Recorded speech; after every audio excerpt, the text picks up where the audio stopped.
महाराष्ट्र राज्य वीज वितरण कंपनीकडून राज्यभरात स्मार्ट मीटर बसवण्याची मोहीम सुरू असतानाच ग्रामीण भागातून त्याला विरोध वाढत आहे। या पार्श्वभूमीवर दलित महासंघाच्या वतीने सोमवारी कोडोली येथील MSCB चौकात लाक्षणिक धरणे आंदोलन करण्यात आले। स्मार्ट मीटरच्या विरोधात आंदोलनकर्त्यांनी जोरदार घोषणाबाजी करत महावितरण प्रशासनाच्या विरोधात नाराजी व्यक्त केली। ग्राहकांचा स्पष्ट विरोध असतानाही सक्तीने स्मार्ट मीटर बसवले जात असल्याचा आरोप यावेळी करण्यात आला। दलित महासंघाच्या वतीनं वायदंडे गटाच्या वतीने या ठिकाणी स्मार्ट विरोधात आंदोलन MSCB कार्यालय कोडोली या ठिकाणी आम्ही आंदोलन करत आहोत। कारण ही स्मार्ट मीटर अनेक लोकांना चाचकाठी घालून जादा बिल घेणे आणि स्मार्ट मीटरचं अतिशय लोकांना न परवडणार असं बिल येत आहे आणि ही लोक जबरदस्तीने हे मीटर कोणालाही न कल्पना देता मीटर हे बसवत आहेत।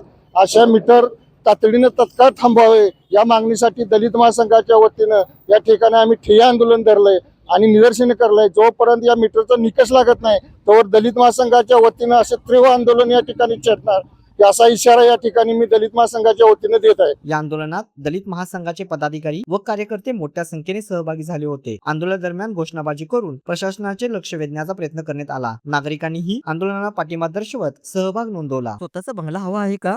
Jaltarang residency 2 BHK 3 BHK row bungalow, मोजकेच रो बंगलो शिल्लक। आमचा पत्ता अमृतनगर फाटा, नवे पारगाव, 951 333 5111। आजच कॉल करा।